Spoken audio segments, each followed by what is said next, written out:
In just 7 pulse-pounding minutes, a young African soldier stepped beneath the unforgiving lights of a French television studio, labeled rebel, outsider, less than. Cameras rolled, the host sneered, and the audience smirked, certain they were about to watch a live dismantling.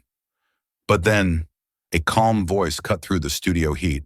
No raised fist, no angry shout, only words sharpened by battlefields and bedtime stories left unfinished. A single sentence made the front row gasp, the control room forget its cues, and a continent wipe its eyes in stunned recognition. By the time the red light dimmed, pride had replaced pity, and the question hung in the air like smoke. When truth whispers, why do the powerful quake? Stay with us. This is a story worth every second of your time. It arrived on a Wednesday, a sleek white envelope with gold trim, hand-delivered, not emailed, to the presidential office in Ouagadougou. No insignia, no explanation.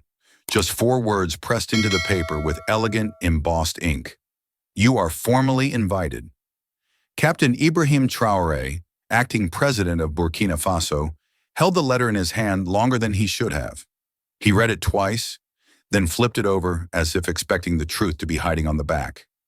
It was an invitation to appear on Favre, one of France's highest-rated political talk shows, known less for diplomacy and more for its razor-tongued host, Marc Delarme.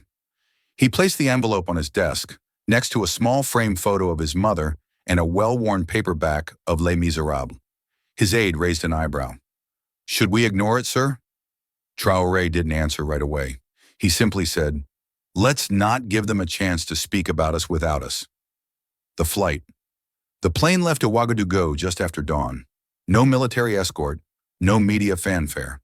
Just a quiet seat by the window and a mind heavy with knowing. As the engines hummed above the clouds, Traoré opened a small envelope from his inside jacket pocket. Inside was a folded sheet of notebook paper, smudged at the corners, written in green crayon.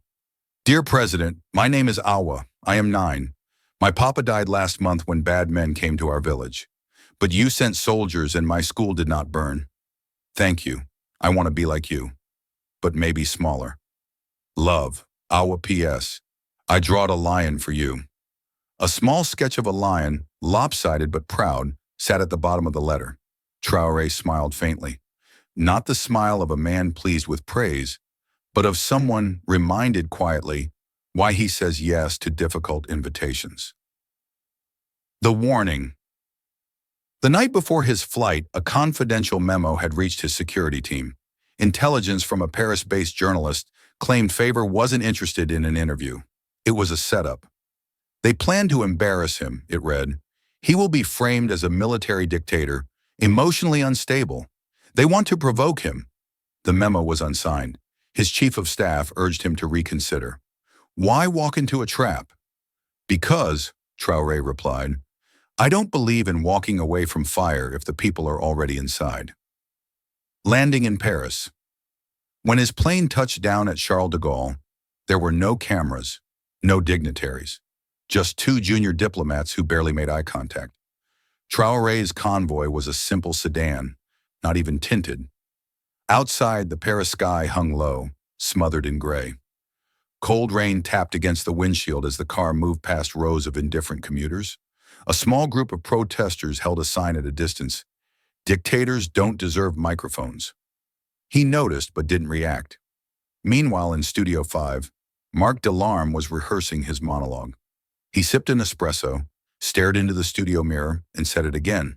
Should I call you president or just rebel commander? His assistant winced. Isn't that a bit harsh? It's called TV. Harsh is good for ratings. Backstage, producers adjusted lighting to be just unflattering enough. They briefed the live audience. Let the guests speak, but don't be afraid to react. Cue cards were loaded with leading questions. The trap was being primed. The calm before. As the car neared the studio, Traoré pulled out Awa's letter again. The city outside was loud, but his world had narrowed. To one child's handwriting, to one lion drawn in crayon, to one reason not to lose control when they tried to make him angry. Don't speak to win, he whispered to himself. Speak to be heard. The red lights of Studio 5 came into view. He closed the letter, tucked it into his jacket, and looked straight ahead. The lion was ready to walk into the fire. The car pulled up to a narrow side entrance of the television network's headquarters. No flashing cameras, no press line, no red carpet. Just an unmarked black door with a buzzer and the steady tapping of Parisian rain. A junior producer opened it with a clipboard in hand, barely making eye contact with the guest she was there to receive. "Ibrahim Traoré?" she asked, though she knew the answer. He nodded. "Right this way." She didn't offer a handshake. Inside, the corridor was white and sterile, lit by humming fluorescent panels that buzzed faintly above. Framed posters of past guests lined the walls. Celebrities, CEOs, world leaders, all smiling, waving, laughing under the glow of showbiz lighting. None of them looked like him. None of them wore an unadorned olive coat with dust still clinging to the cuffs from the red earth of West Africa. As he walked, a camera assistant whispered to a sound tech behind the lighting rig, "That's him? He looks normal." The tech shrugged. "They say he used to fight in the bush. Not sure he's ready for Mark." In the green room, a makeup artist leaned close to a colleague and muttered under her breath, "Tonight's going to be brutal. Mark's got that look in his eyes. He's not just going for ratings. He wants blood." Two interns exchanged glances as Traoré entered. One of them, maybe 20 years old, tapped nervously on his phone. "He doesn't have security?" "None. No aides. No PR team either. He came alone." "Damn, he doesn't know what's coming." But if Ibrahim heard them, he gave no sign. His posture remained upright, his expression neutral. He scanned the room once, then sat quietly on the edge of a simple gray couch. In his lap, he held a folded handkerchief. Tucked inside, the letter from Awa. His thumb brushed against the paper without unfolding it. That was all the preparation he needed. Through a thin wall, he could already hear the warm-up act.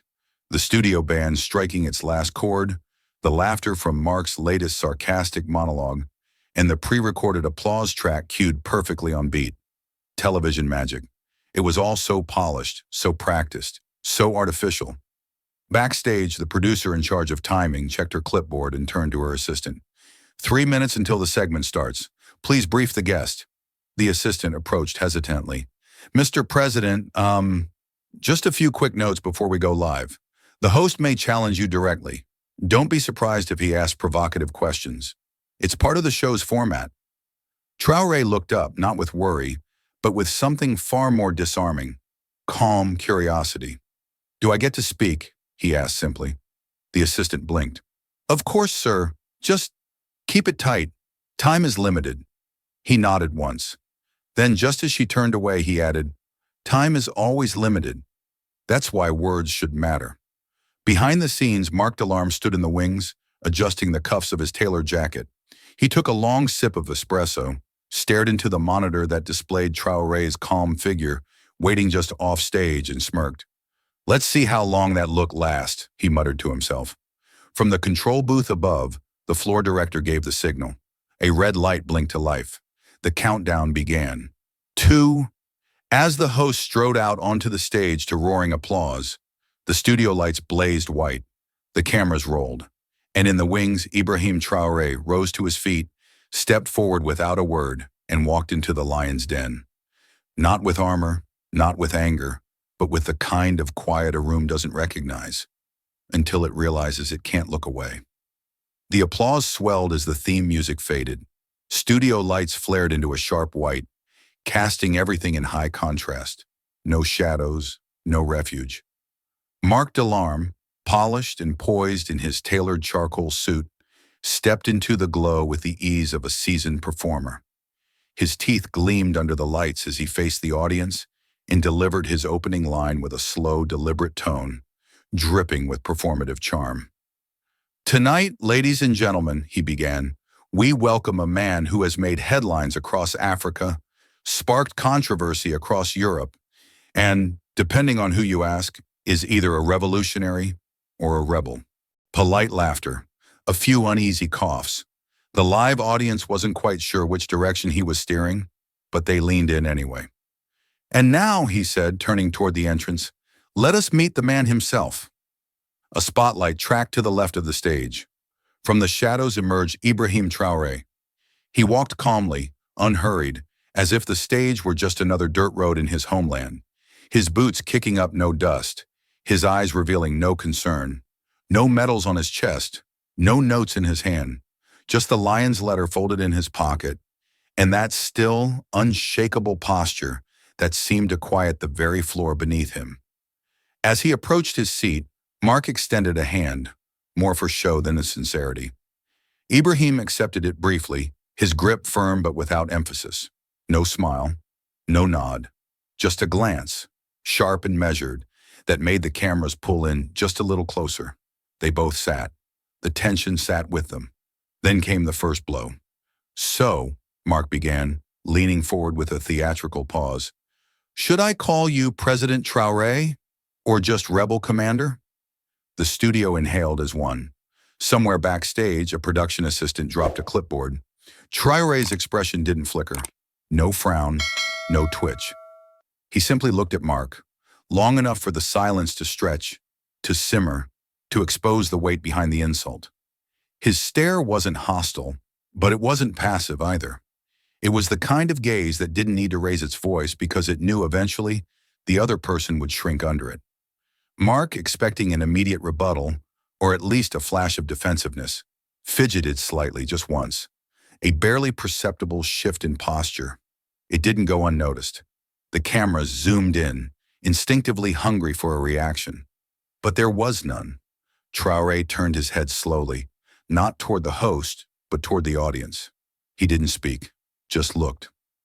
Row by row, eyes met his. Most held his gaze for a moment, then lowered. Except one, a young black girl in the front row, barely 10, her legs swinging nervously above the floor. She didn't look away. She just stared at him, wide-eyed, unblinking, holding her breath like she was watching history. Traoré gave the slightest nod in her direction, almost imperceptible. Then he turned back to Mark, leaned back in his chair, and rested his hands on his lap. Still, he said nothing. Mark smiled tightly, lips twitching. He cleared his throat. "Well," he said, "we're off to a powerful start." But power in that moment was not his, and everyone in the room knew it. Mark Delarme leaned forward in his chair, adjusting his cuffs with the precision of someone who knew exactly how many eyes were on him. He let the silence linger, just long enough to remind everyone who controlled the tempo of the show.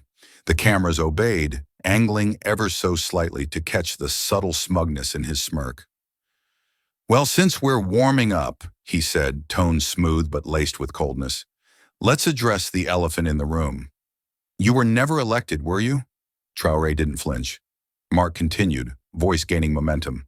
"You seized power in a military coup. There was no vote, no democratic process, just tanks and rifles.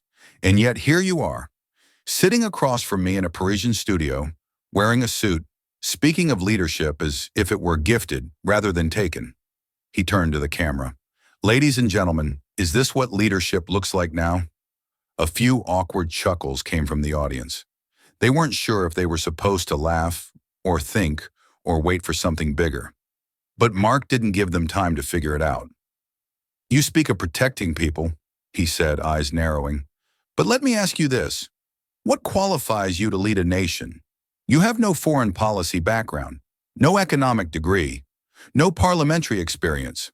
Before this, you were a soldier, a captain, and then what? Commander-in-chief overnight?" He cocked his head mockingly. "Do you honestly believe that marching in boots qualifies you to sit beside world leaders who've spent decades shaping policy and building nations?" The blows were relentless, carefully crafted to look like questions but meant as open-handed slaps, each one designed to rattle, to pierce, to provoke a slip. And yet, Traoré remained silent, not out of defeat, but by choice. His hands rested gently in his lap. His eyes didn't shift, didn't blink rapidly, didn't dart for help. Instead, they stayed focused, not on Mark, but on something else entirely. He turned his head ever so slightly, gaze moving past the bright stage lights in the rehearsed drama, to the audience. She was still there, the girl from earlier, small frame, big eyes. Her legs had stopped swinging. Her hands now clutched the edge of her seat. She was watching, not the show, not the spectacle, but him. Traoré looked at her for a long moment. He didn't smile. He didn't nod. But something in his expression changed, just enough to be felt, not seen. A softening, a quiet gravity, as if her presence alone reminded him of the weight he carried and why it mattered to carry it without cracking. Meanwhile, Mark wasn't finished. "Oh, and let's not forget the reports," he added, voice tightening. "Accusations of human rights abuses, allegations of censorship, claims that you silence your critics and stifle dissent. Are you the protector of your people, Mr. Traoré? Or just another man clinging to power under the guise of revolution?" Silence again. Mark leaned back, satisfied. He believed he had broken something. He believed the absence of a rebuttal was a kind of victory, but the audience wasn't applauding. Instead, a stillness had settled, one not born of boredom, but of discomfort. Something about the imbalance, the tone, the aggression felt wrong. The tension had shifted, almost imperceptibly, but definitively. Traoré's silence was no longer passive. It had become presence, a presence that filled the space between questions with something far heavier than answers. Mark chuckled awkwardly and looked at the control room monitor, hoping for a cue to pivot, but the producer didn't signal. She too was waiting, wondering, perhaps for the first time, whether the wrong man was doing the asking. Back on stage, Traoré finally blinked.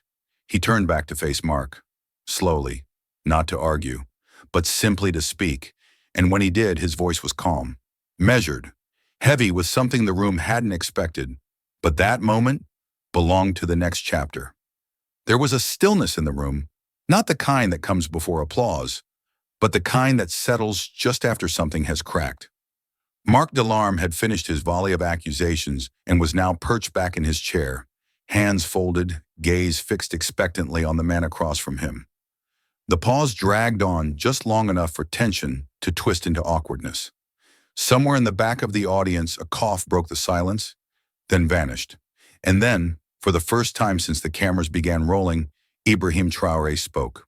His voice was low, not whisper soft, but firm and deliberate, like someone who'd spent more time being heard without raising his voice than shouting to be noticed.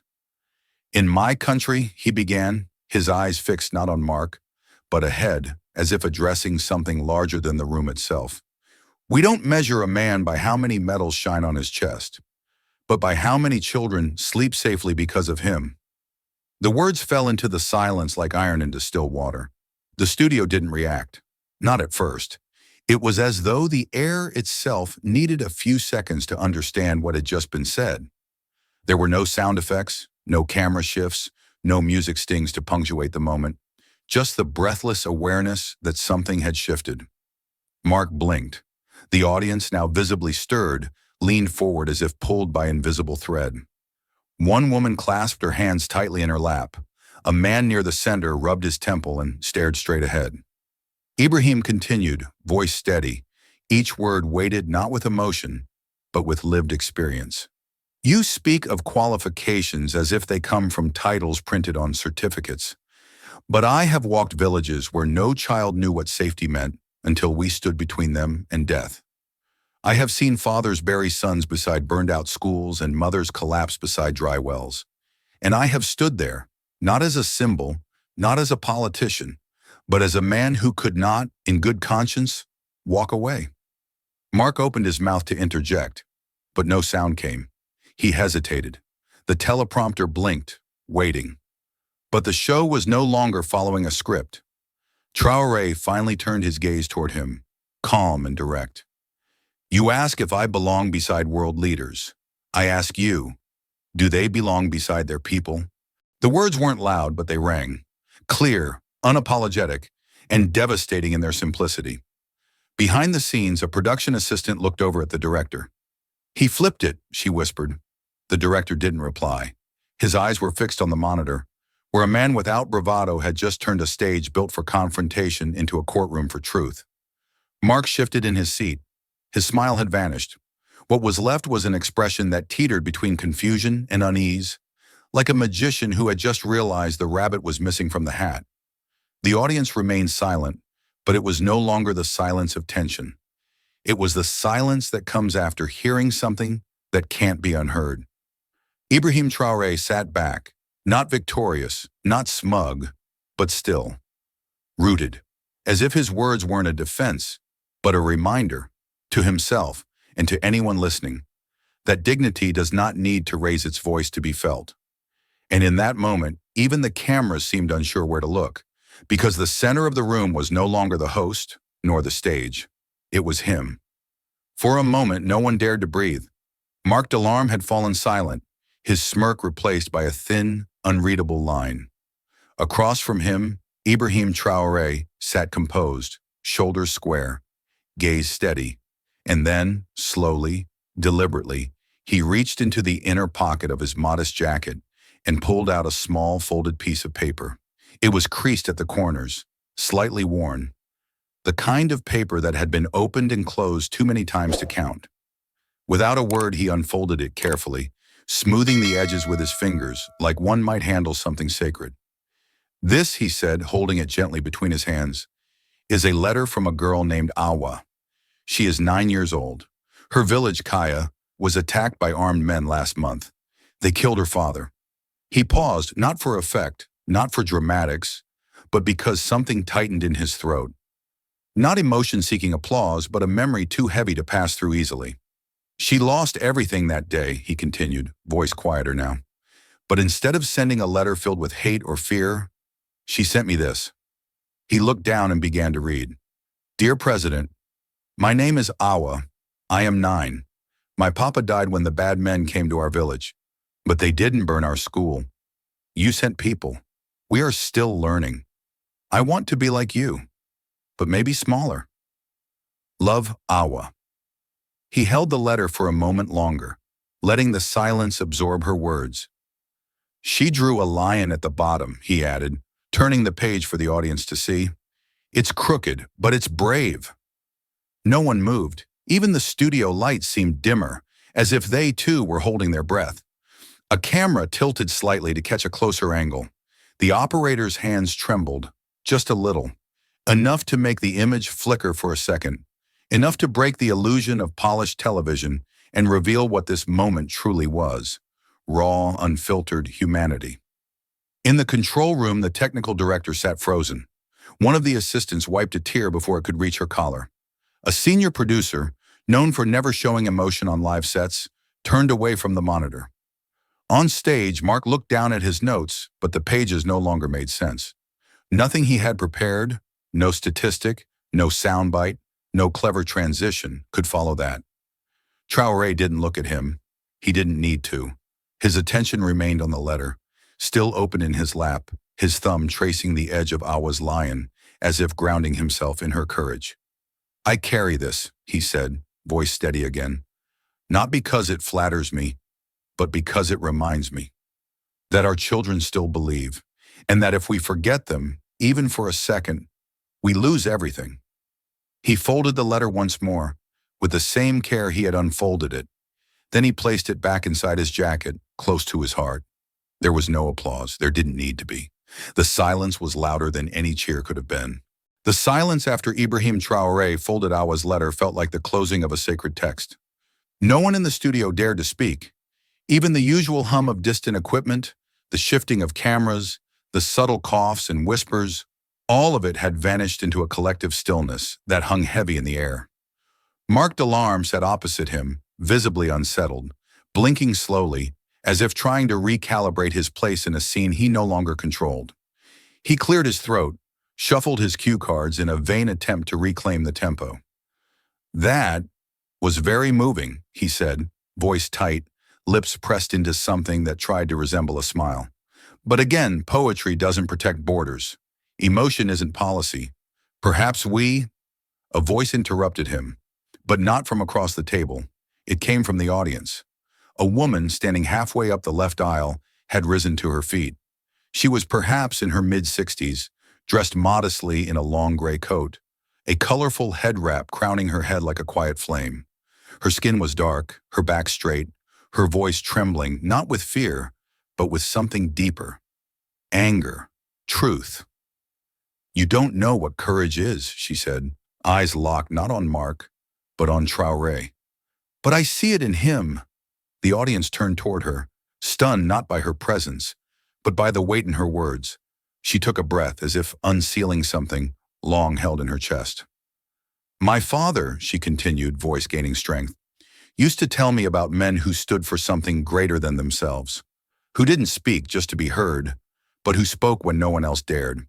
Men who fought not for medals or screens, but for people, for villages, for children. Mark raised a hand. Ma'am, I must insist.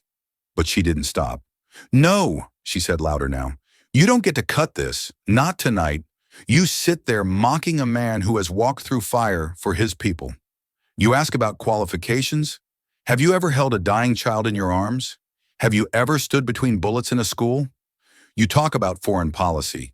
He talks about children waking up to see the sunrise. A murmur spread through the audience, soft but growing. It wasn't outrage, it was recognition. She was saying what many of them were thinking, but had felt unsure to voice. Mark's jaw tightened. This is a live broadcast, he said, turning toward the booth. Can we? But the director didn't cut. No one moved to stop her, because something in the room had shifted again. The story was no longer just between two men on stage. It had crossed the lights. It had reached the seats. Traoré didn't interrupt her. He didn't rise. He simply met her eyes, his expression unchanged, but his gaze full of quiet gratitude. She placed a hand on her heart. You're not just a guest in this studio, she said softly. You're a mirror. You're a reminder of who we're supposed to be proud of. A moment passed. The air felt electric. Mark looked momentarily lost, unsure whether to argue, respond, or pretend none of it had happened. The woman sat down slowly. The rest of the audience remained silent, but they weren't neutral anymore. In that moment, Ibrahim Traoré was no longer being interviewed. He was being witnessed, and it was no longer just his voice that filled the room. It happened slowly, so slowly that, at first, no one noticed. The cameras, which had been dutifully focused on the host's every gesture and expression since the broadcast began to drift. Not abruptly, not clumsily, just naturally, as if even the lenses understood that the center of gravity in the room had shifted. No longer was the show about marked alarms, cutting questions, or television charisma.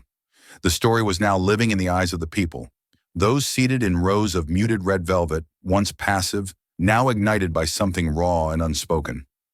A cameraman in the third bay, trained through habit to center Mark in every exchange, found himself slowly pulling focus toward the crowd. He paused, hesitated, then let the shot linger on the face of the older woman who had just spoken. Her jaw was tight, but her eyes shimmered. She wasn't angry. She was awake. In the control booth, a junior producer leaned in. Should I cut back to the host? The director, arms folded, didn't blink. No, she said quietly. Stay where the truth is. Back in the studio, silence still held, but it had changed color. It was no longer uncertain or tense. It was expectant, heavy with the weight of something irreversible. Then another voice rose, calmer, younger, but just as steady. From the back of the room, a young man stood up, early 20s, tall, wearing a university sweatshirt. He looked down at the stage, not with reverence but with recognition, the kind you feel when something lost finally returns to view. This is not a guest, he said, his voice carrying clearly through the still air. This is a mirror we've been missing. All heads turned. He didn't wait for applause, didn't grandstand. He spoke plainly, like someone who had been holding the words inside too long. We come here, we watch shows like this, expecting to be told what's wrong with the world. But we don't expect to feel it, and we certainly don't expect someone to sit in that chair and make us look inward. He gestured toward Traoré, who hadn't moved since reading the letter. I don't know everything about him, but I know what I saw in his silence. It wasn't weakness. It was restraint. It was purpose. He turned briefly to Mark, not with hostility, but with a challenge in his eyes. When did we stop recognizing dignity? When did we start confusing performance with truth? Mark opened his mouth to respond but found no words. Another person stood, then another. Some nodded. Some looked down, unsure what to do with the emotion rising in their throats. But the spell had been broken. Or maybe it had just begun. The cameras were now capturing more than a conversation. They were recording a room awakening. Mark looked toward the crew, then back at his guest. For the first time that night, he seemed small, not physically, but in presence. His show, his format, his stage, all of it had been repurposed by something far greater than script or lighting. And Ibrahim Traoré, he remained still, as if none of it surprised him. Not because he expected praise, but because he understood something the others were only beginning to realize. Truth doesn't enter rooms loudly, but once it arrives, it refuses to leave. Mark Delarme cleared his throat and let out a brittle laugh that echoed too loudly in the now hushed studio. "Well," he said, spreading his hands theatrically, "what a moving display. But let's call it what it is. Emotional manipulation. We're being swayed by sentiment, not substance. Leadership, Mr. Traoré, is built on policy, not bedtime letters and heartfelt speeches." A few uneasy chuckles surfaced. They died as quickly as they came. Mark pressed on, hoping momentum would follow confidence. "Tell us about GDP, debt ratios, defense spending. Tell us about real governance, not storytelling." Across from him, Ibrahim Traoré regarded the host with measured calm, as if observing a storm he'd already outlasted. Then he leaned forward, voice low enough that every microphone had to strain to capture it. "Maybe you mistake power for noise, Monsieur Delarme." He paused, letting the sentence settle. "Allow me to show you real power." He raised a single finger. No flourish, no drama. Instantly, the massive LED wall behind them flickered to life. The studio lights dimmed just enough for the graphics to blaze vivid and unmissable. A map of Burkina Faso appeared, studded with pulsing green dots. 312 rural schools rebuilt since the coup. 54 clinics reopened in conflict zones. 87% drop in child abductions along the northern corridor. 40,000 displaced families returned home under a voluntary resettlement plan. No narration accompanied the visuals. The numbers marched across the screen in stark white type, accompanied only by the soft hum of the projectors. The data was sourced, time-stamped, cross-checked, each slide footnoted with international observer reports. The feed had been provided directly by Burkina Faso's open data portal. Live, uncensored. A hush fell deeper. The only sound was the quiet whir of the studio servers, streaming proof into the air. Mark's eyes flicked toward the control booth, searching for help, for a cutaway, for anything. None came. The director sat motionless, arms folded, a faint reflection of the numbers dancing in her glasses. Traoré did not look at the screen.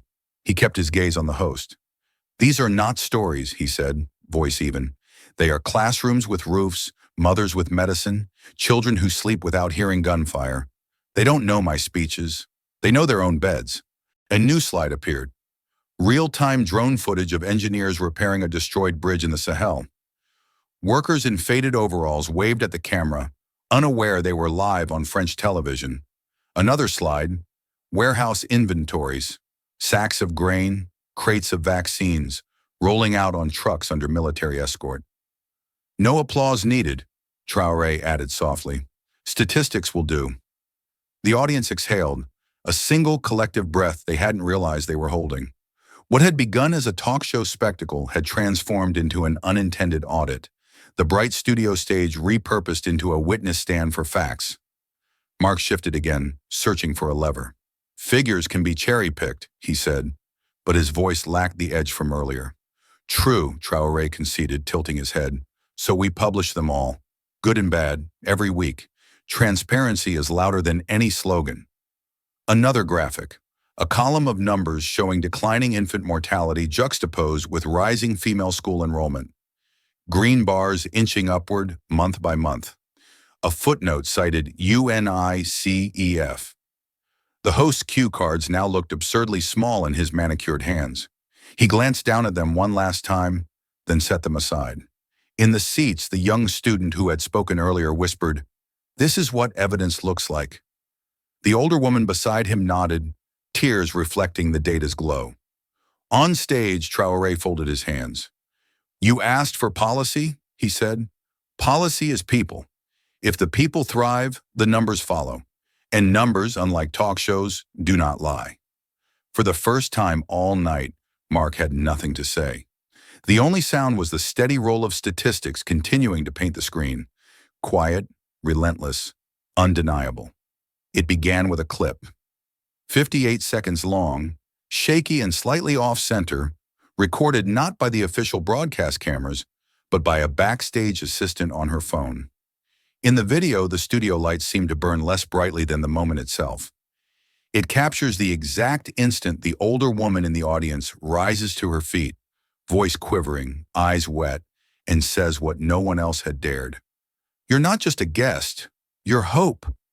The camera pans briefly to Ibrahim Traoré. He doesn't speak, he doesn't blink. He simply holds her gaze, still, silent, solid. The word hope seems to hang in the air between them like something physical, like something that cannot be unseen. The video was uploaded to TikTok under the caption, "This broke me." #hope, #Burkina Faso, #Traoré. In the first 30 minutes, it had 10,000 views, then 100,000, then 1 million. Within 2 hours, it had crossed 10 million views, stitched, remixed, subtitled in French, English, Arabic, and Swahili. On YouTube, someone clipped together highlights from the full broadcast, layering soft piano music under the moment when Traoré reads Awa's letter. The title, "When a President Didn't Defend Himself, but Defended Dignity." On Twitter, journalists began sharing quotes from the segment. One tweet read, "Traoré didn't answer a single insult. He just held up a letter from a child, and somehow that was louder than any speech." The retweets stacked up by the second. Celebrities began chiming in. A well-known British actor shared the video with the caption, "This man just taught the West a lesson without raising his voice." In Johannesburg, a trending hashtag was born, #YouAreHope. In Lagos, #Traoré. Silence. In Dakar, university students gathered spontaneously outside campus gates, playing the clip on loop from a portable speaker. A professor wiped her eyes and whispered to her class, "This is what statesmanship looks like. Not noise, not ego, service." Even platforms that rarely aligned on anything, Reddit threads, Pan-African Facebook groups, diaspora communities on Instagram, were suddenly in sync, echoing the same sentiment. Something rare just happened on live TV, and the world felt it. In Paris, a cafe owner projected the full interview on the wall of her shop. Passers-by stopped mid-walk to watch. A child tugged on his mother's sleeve and asked, "Is that a movie?" "No," she replied softly. "That's real." By the end of the day, the original TikTok clip had been reshared over 500,000 times. Influencers posted reaction videos with tears in their eyes. Activists called it a turning point. Analysts called it a case study. Viewers across age groups, from teens in Accra to retirees in Atlanta, sat with their hands over their hearts, replaying the words, "You're not just a guest, you're hope." The official channel airing Favor tried to regain control of the narrative, releasing a statement insisting the show had simply intended to facilitate open political dialogue. But it was too late. The conversation had already escaped the studio, crossed borders, languages, ideologies. For once, the internet wasn't just reacting, it was reverberating. Not because someone got humiliated, but because, for a brief and shining moment, truth had stood still long enough to be seen. The screen was no bigger than a notebook, perched on a low shelf behind the counter of a small cafe tucked between two boulangeries in the 11th arrondissement of Paris. A quiet place, more locals than tourists, the kind of spot where no one speaks too loudly, and even the coffee feels humble. On most afternoons, the TV played old jazz reruns or muted football matches. But today it played something different, something unmistakably real. The video had been playing on loop for over an hour. A woman sat near the window with her son, no older than 7, his coat still unzipped, a half-eaten pain au chocolat on the plate in front of him. He wasn't eating. His eyes were glued to the screen. On it, the words played again. "You're not just a guest, you're hope." The camera panned to the man sitting silently on the stage, then to the woman standing in the audience. The boy leaned in, blinked once, then turned to his mother. "Is he a king?" he asked, voice hushed, as if afraid to break something delicate. His mother looked up from her tea, surprised by the question. She followed his gaze to the screen, watched for a moment, then smiled. Not wide, but full. "No," she said, reaching to smooth his curls. "Something better."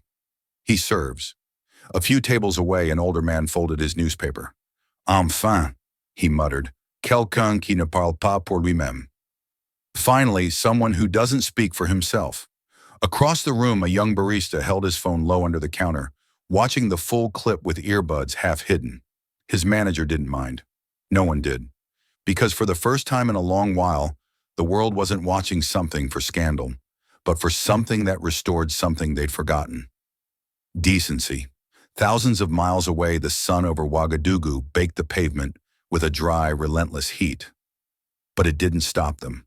They came in waves, uniforms pressed, backpacks bouncing, cardboard signs held high like declarations of identity. Students, children, teenagers, entire classrooms. No party banners, no chanting mobs. Just faces alight with something bright and startling. Purpose. A girl in a faded green skirt held up a hand-painted sign that read, "Hope wears uniform." A boy beside her wore a cutout of a lion pinned to his chest. Someone brought an old speaker, playing the audio clip from the interview on repeat. The crackle of the woman's voice, the soft response of Traoré, the silence after, looping again and again like a national anthem that hadn't existed before yesterday. Vendors stood still. Bikers slowed down. Even taxi drivers, usually unfazed by chaos, paused to let the march pass without honking. From the rooftops, parents watched. Some wept. Some simply stood with their hands on their hearts, as if this wasn't just about a man on TV, but a reclaiming of something deeper. Dignity, long buried beneath doubt. At the city's main square, the crowd stopped. A moment of silence was called, not for the dead, but for the living who had begun to believe again. One girl, barely 11, stepped forward and shouted into the microphone they passed around, "They said we were the future. Today we are the present, and our voices are not small." The crowd erupted, not with cheers, but with clapping in rhythm, slow and unified, echoing off concrete and soul alike. No politician spoke. No police interrupted. No slogans needed. The signs spoke for themselves. Dignity is not a title. We saw him, and now we see ourselves. And in one corner of the square, a boy quietly opened a small envelope. Inside, a drawing of a lion. It wasn't signed. He just held it up high, letting the sun catch the color, and whispered under his breath, as if the world might hear it, "Merci." The meeting was short, cold, and surgical. 3 hours after the broadcast ended, Marc Delarme was summoned to the executive floor of the network's headquarters. The conference room was unusually quiet. No coffee trays, no polite chatter, no friendly nods. Just 3 suits and a single screen displaying viewer analytics. The numbers didn't lie. Ratings had spiked, yes, but not for the reasons they wanted. The network's email inbox was flooding. Call lines were jammed. Comments poured in faster than moderators could filter them, most asking the same question in different languages. How did you let him speak truth and still try to silence him? The head of public relations spoke first, clipped and precise. You lost control of the narrative, Mark. The head of advertising followed, less forgiving.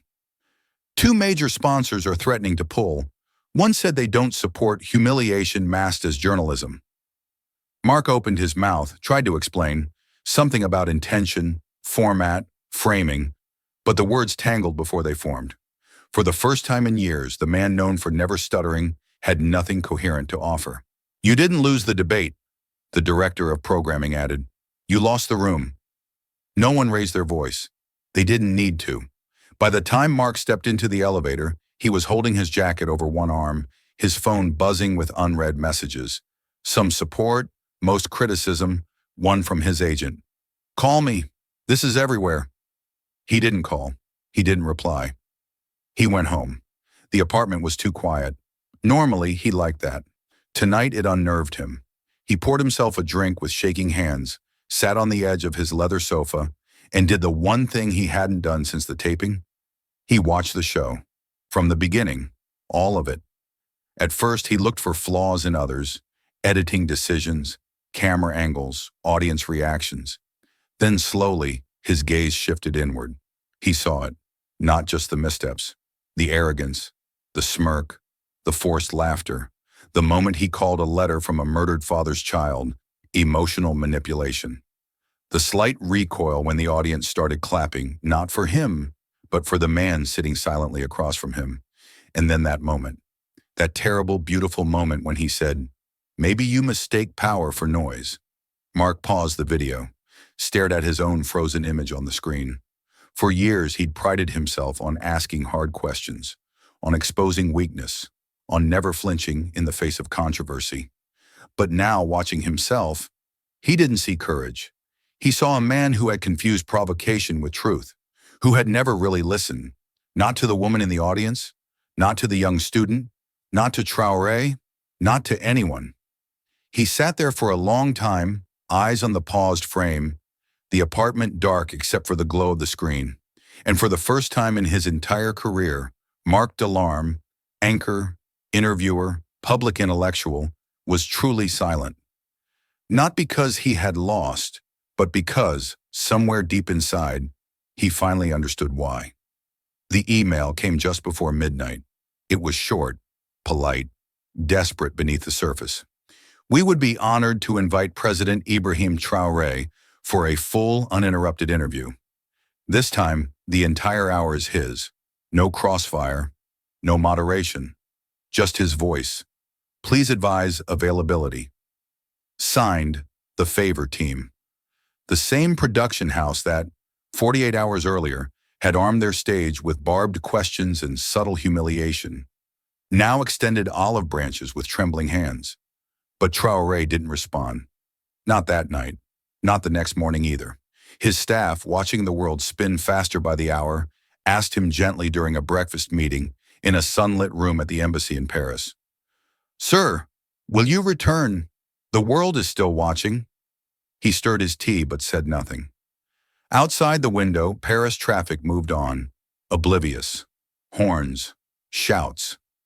The city unaware it had become a background for a shifting global conversation. The phone buzzed again. Another request, this time from the executive director herself, a personal appeal. Still, Traoré remained silent. Instead of replying, he spent the day visiting a refugee shelter on the outskirts of the city. No cameras, no press release, just conversation. A boy there told him he wanted to be a doctor, but had no books. Traoré promised to send some, not through embassy channels, but through a teacher he knew in Bamako. Quiet solutions, quiet power. That evening, back at the hotel, his assistant approached again, voice hesitant. "They've sent a formal invitation. They're offering anything you ask." Traoré looked up from a handwritten note he was reviewing. His eyes didn't flash. They never did. But there was a new gravity in his voice when he finally answered. "Tell them," he said slowly, "I accept." The assistant nodded, relieved. But Traoré wasn't finished. He placed the note gently into his breast pocket, the same place he had kept Awa's letter. "This time," he said, "I won't come alone." The assistant paused, puzzled. "Who will join you, sir? Diplomats? Staff?" Traoré shook his head, the trace of a smile in his tone. "Number, I'll bring the ones they've never invited." The words hung in the room like the echo of something ancient and rising. He didn't elaborate. He didn't need to. News broke the next morning. President Traoré to return to Favre studio for special broadcast. Headlines called it a rematch. Commentators speculated on the terms. Some called it redemption. Others feared it was a trap, again. But inside the presidential suite, no one spoke of spectacle. They were too busy making calls. To a nurse from Bamako who had lost a clinic, rebuilt it, and never once been interviewed. To a professor from Dakar who had kept his university alive through civil war and still taught unpaid. To a war orphan from Sudan who had once been recruited by a militia, but now ran a library under a tree. No spokespersons, no rehearsed politicians. Just truth, waiting its turn to speak. By the time the guest list was confirmed, it looked nothing like a state visit. It looked like a movement. No protocol, no hierarchy. Just lived experience, carried not in folders, but in scars and memories. Back at the studio, the production team scrambled to reconfigure everything. Chairs were added. Lighting rebalanced. The logo of the show was redesigned, subtly softened. Even the tone of the announcer changed, dropping the dramatic flair for something quieter. Almost reverent. One intern whispered, "He's not coming to defend himself this time." "No," another said, "he's coming to share the mic." And that, more than any speech, was the moment they realized. The most powerful man in the room wouldn't be the one in the spotlight, but the one who handed it away. It was just past 6 p.m. when the black van pulled up to the back entrance of the studio. There were no flashing lights this time. No headlines screaming anticipation. The producers had chosen not to announce the identities of the guests accompanying President Ibrahim Traoré. Not because they wanted secrecy, but because they didn't know how to frame them. These were not names that trended, not faces that drew ratings. They were simply people. The studio assistant standing at the door adjusted his headset nervously as Traoré stepped out, followed closely by 3 figures, none of them in suits, none of them flanked by aides. First came the nurse, Mariam, a woman from Bamako with calloused hands and steady eyes. She wore a plain white blouse under a faded beige shawl. Years of war had taken her clinic, her colleagues, and 2 of her brothers, but not her will to serve. When Traoré invited her, she didn't ask why. She simply packed her stethoscope. Then came the boy, no more than 12, quiet, with shoes that had seen too many miles. His name was Dawit, a war orphan from Sudan who had once slept in a drainage pipe. He didn't speak much, but when he did, the world stopped leaning forward and started leaning in. And last came the professor, Dr. Serafin Diop from Dakar. His beard was gray, his glasses worn.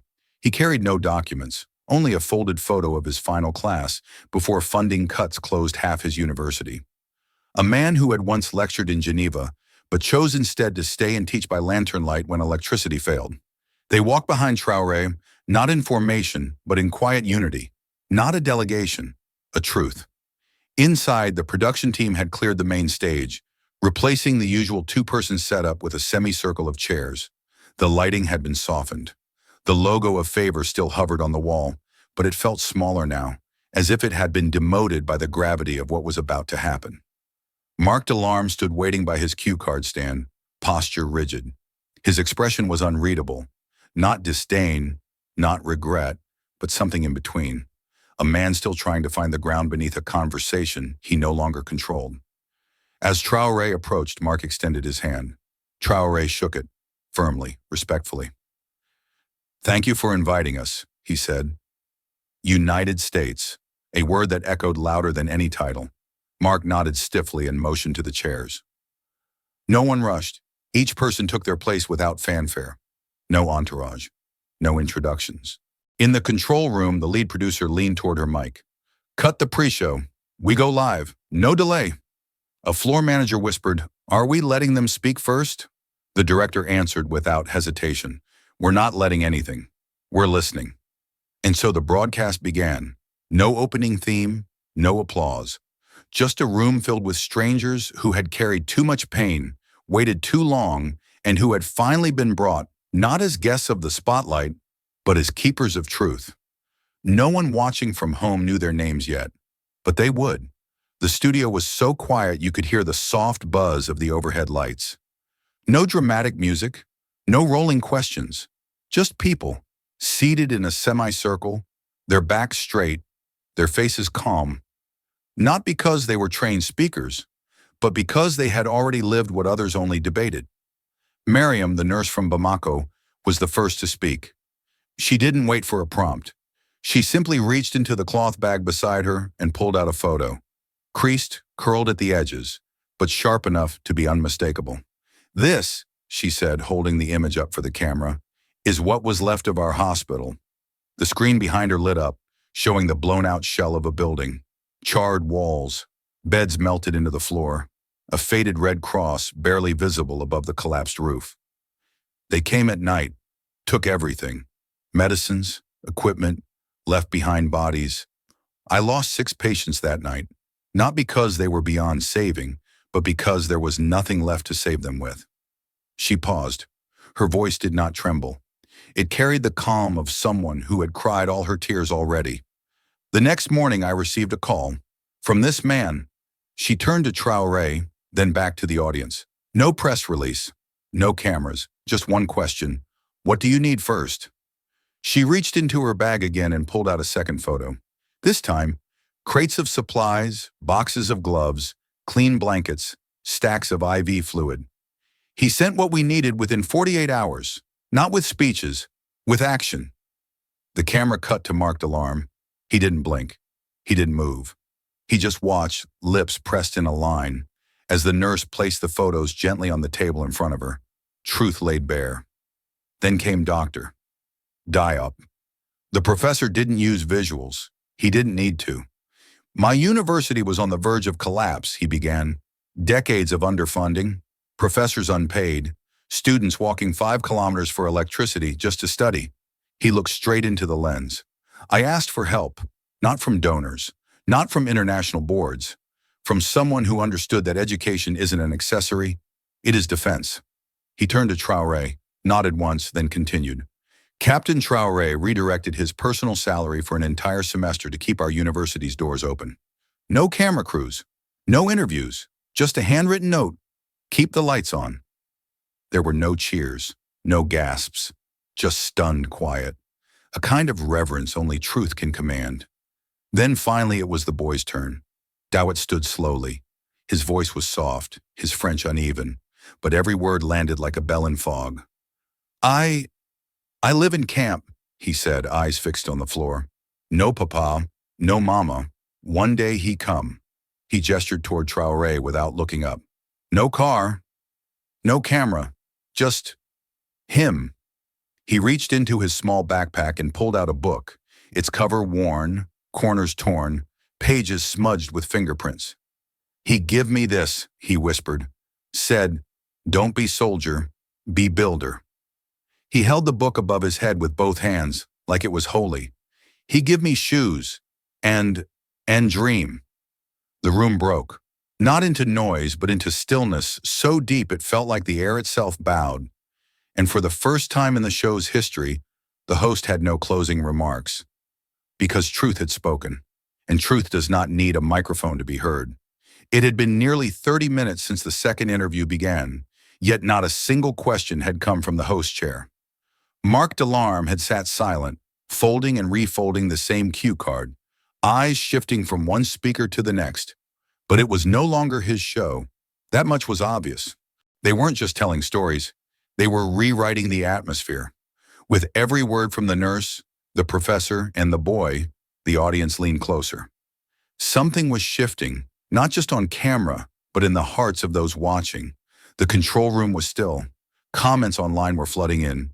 The ratings were peaking, and Mark was fading. It was too much. His pride couldn't bear another anecdote, another look of gratitude, another moment where truth chose not to shout, and yet still won.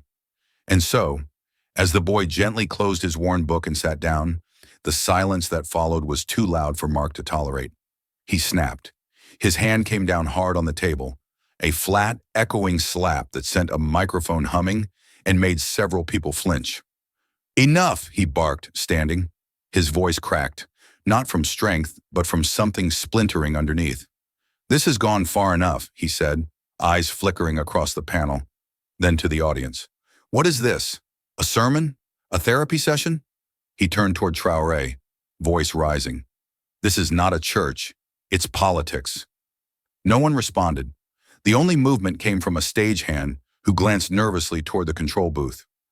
Mark continued, his face flushed now, fingers trembling slightly around his cue cards. You come here with children, with nurses, with sob stories. But this isn't about feelings. This is about leadership, about power, about systems and control, not poetry, not hugs, and certainly not bedtime letters. Still silence. Then he laughed, sharp, bitter. You've manipulated this whole room with silence, with sentimentality, with sad-eyed orphans and burned clinics. What about facts? What about policy? He looked toward the cameras. What's next? Are we going to cry on cue, pass around pictures of rubble, and pretend this is governance? For a long, stretched moment, no one moved. The audience stared. The crew held their breath. The three guests looked at Mark not with anger, but with something closer to pity. Then Traoré finally stood, slowly, calmly. His face held no mockery, no smugness, only quiet authority. "Perhaps," he said, voice steady, "you mistake pain for manipulation and compassion for performance." He took one step forward, now level with the host. "Maybe you mistake power for noise, but let me remind you, real power doesn't scream. It builds. It rebuilds hospitals. It teaches under trees. It hands a boy a book instead of a rifle." Traoré gestured gently to Dawit, who was staring down at the floor, hands still clutching his treasure. "That is not sentiment," he said. "That is survival." Mark looked like he wanted to reply, but nothing came. The air itself seemed to have turned against him. Not hostile, just immune. The audience didn't cheer. They didn't clap, but they knew. This wasn't a stage anymore. It was a reckoning. Traoré didn't raise his voice. He didn't lean in, didn't flare with indignation. He simply stood still, his presence now larger than any spotlight could contain. The heat of Marc Delarme's outburst still hung in the air, thick and brittle. But Traoré's calm began to cut through it, not with sharpness, but with clarity. He took a breath. Then with his eyes fixed not on Mark, but on the audience, he said, "History won't remember insults, but it never forgets impact." The words fell softly, but they landed like stone. There was no applause. Not at first. Because it wasn't a line. It was a truth. The cameras caught it. The quiet shift in every face in the room. A technician in the shadows near the back set down her headset. A woman in the third row wiped a tear without realizing she'd been crying. The boy beside her, no older than 10, sat straighter in his seat, like something had been handed to him. Something invisible, but his. Traoré didn't wait for a cue. He didn't nod to the producers. He just turned slowly and extended his hand to each of the three people beside him. One by one, they rose. Mariam, with her folded photographs still on her lap. Dr. Diop, who hadn't said another word, but whose silence had become its own statement. And Dawit, whose little hand still gripped his book like a shield of memory. They stepped forward together, and that's when it happened. No music, no signal. But a murmur began to ripple through the studio. Then chairs creaked. One by one, the audience rose. Not in ovation, not in show. They rose with the kind of weight people carry at funerals and births. The moment when something ends and something begins. It wasn't applause for performance. It was respect for presence. And Marc Delarme, still seated, watched it all unfold. He looked up at Traoré, who had not mocked him, not humiliated him, not even corrected him, just stood there. And somehow that was enough to make the truth louder than any argument. By the time the credits began to roll, there was no music, just a steady, shared silence. Not empty, but full of something new, something rising. The lights had dimmed. The audience had long dispersed. The air inside the studio now felt hollow, like the echo of something sacred had passed through and was still lingering in the corners. In the hallway behind the set, shadows moved like smoke. The room marked Host Lounge stood half open, its silence louder than applause. Inside, Marc Delarme sat slumped on the leather couch, elbows on his knees, hands clasped so tightly his knuckles turned white. He hadn't touched the bottle of water on the table. The cue cards were still in his lap, folded now, creased into silence. His mind replayed the final words like a bell tolling slowly in a cathedral. History won't remember insults, but it never forgets impact. He didn't hear the door open, but he felt the shift in air, the quiet gravity of presence. Ibrahim Traoré stepped into the room, not like a victor, not like a judge, but simply as himself. Mark didn't rise, couldn't. For a long moment, the two men just stood there, one seated, undone, one standing, unshaken. Then gently, Traoré walked forward. He didn't speak at first. He placed a steady hand on Mark's shoulder.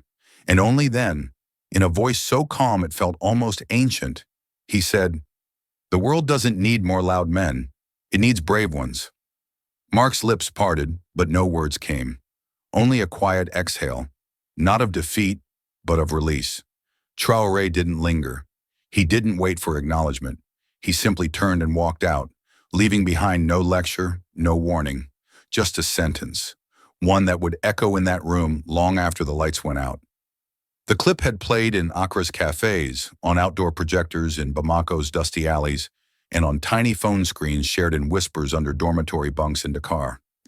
There was no marketing campaign, no PR strategy, just the truth, unedited and unembellished, carried on invisible winds, reaching hearts without asking permission. And then they came, not in protest, not with slogans or rage, but with flags. In Ghana, hundreds gathered at the Independence Square, standing in silence. The flags they carried weren't just national, they were handmade, bearing words in charcoal and ink. Strength is silent. We heard him. Hope wears no crown. In Mali, students who had never known peace marched to the old university gates in Bamako, not to chant, but to kneel for 60 seconds, holding books in the air like shields. In Senegal, the plaza in central Dakar filled with mothers. They didn't speak. They didn't wave. They just stood, heads held high, some with tears, many with pride.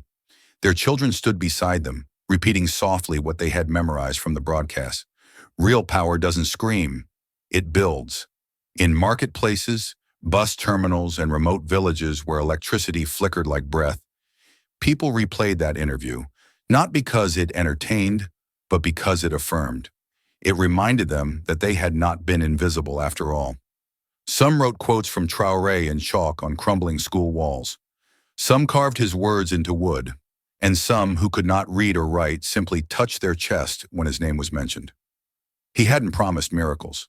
He had reminded them they mattered, and that, in a world dulled by empty speeches, was revolutionary. The envelope was thin. It bore no official seal, no return address, just a name written carefully across the front. President Ibrahim Traoré. It arrived at the presidential press office 3 days after the broadcast. The staff almost missed it, buried between event invitations and ministry memos. But the handwriting made one assistant pause. It was too careful, too intimate. She opened it gently. Inside was a letter, no more than 1 page. Mr. President, I do not know if you will read this. I am not an important woman. I live in a small town called Fada. We have no microphones here, no platforms, only fields. Last year, my son died in a terrorist attack. He was only 17. He had just passed his school exams. We buried him with no flag, no music, no words, only silence and dust. I did not cry at the funeral. I felt shame, not because of him, but because the world did not see him. 2 nights ago, I watched you on that French program. At first, I didn't know your name, but I knew your voice. I cried, not because I was sad.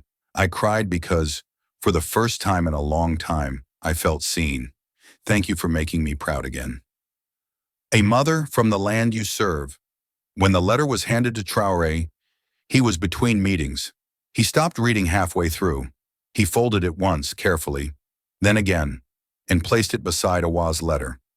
The girl whose father died, but who thanked him anyway. Later that night, he took both letters with him, not to read aloud, not to display, just to carry, because some truths are too sacred to explain. They must be held. There were no cameras at the airport, no red carpet, no brass band, no grand podium with velvet ropes, just wind, dust, and waiting. The plane touched down as the sun fell behind the low Burkina Faso hills. It cast a long shadow across the tarmac, where people had gathered, not in thousands to scream, but in silence.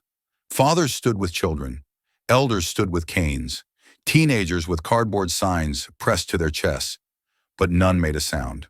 When the door of the aircraft opened and Ibrahim Traoré appeared at the top of the steps, the silence deepened, not out of fear, but reverence.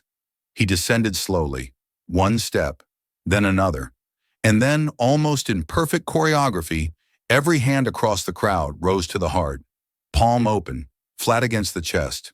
No slogans, no chants, only one movement. Unity. He walked past them, no security detail, no motorcade, just him. And as he moved, people stepped aside. Not out of duty, but out of love. A child ran forward, maybe 6 years old. She didn't speak. She didn't even smile. She just reached for his hand. He took it. They walked the last few meters together, and when they reached the gates of the presidential compound, he turned to the crowd, the child's hand still in his. He didn't speak. He simply nodded. One slow, deep nod, and they nodded back. Because they all knew. He had already said enough. And what he had built was no longer a story, it was a movement, and it had come home. What struck me most about this story was not the scale of the audience, nor the virality of the broadcast.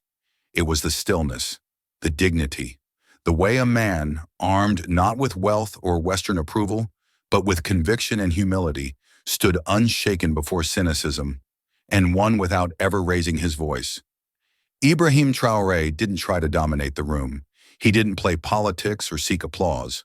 Instead, he gave space to others, a nurse, a professor, an orphan, people who had never been handed a microphone, but who carried nations in their silence.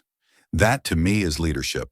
Not the loudest in the room, but the one who listens and lifts others to speak. This wasn't just a clash of personalities. It was a quiet revolt against the idea that power must be arrogant, that respect is something demanded rather than earned. In a world often ruled by volume, Traoré reminded us that integrity still moves people, that truth, when spoken calmly and carried with courage, echoes louder than any insult ever could. He left behind no punchlines, no viral slogan, only impact, etched not into headlines, but into hearts. That's the kind of legacy worth building. And perhaps the greatest beauty of it all was this. He never asked to be called a hero. He simply chose to act when others hesitated. And that, I believe, is what truly inspires. So let me ask you, when was the last time someone made you feel seen? Not by shouting, but by simply showing up. We all have the power to be that person in quiet ways that history may never record, but people will never forget. If this story touched you, don't let it stop here. Like, share, and subscribe to Captain of Truth, where every voice matters and every story echoes far beyond the screen. This story is a fictionalized and dramatized narrative created for educational, inspirational, and storytelling purposes. While it may be inspired by real public events, people, or societal issues, it includes imagined dialogue, reconstructed scenes, and character interpretations meant to highlight broader themes of justice, dignity, and resilience. Any resemblance to actual events or individuals beyond public knowledge is purely coincidental. We do not intend to defame, mislead, or harm, but to invite reflection and meaningful conversation. Thank you for watching Captain of Truth.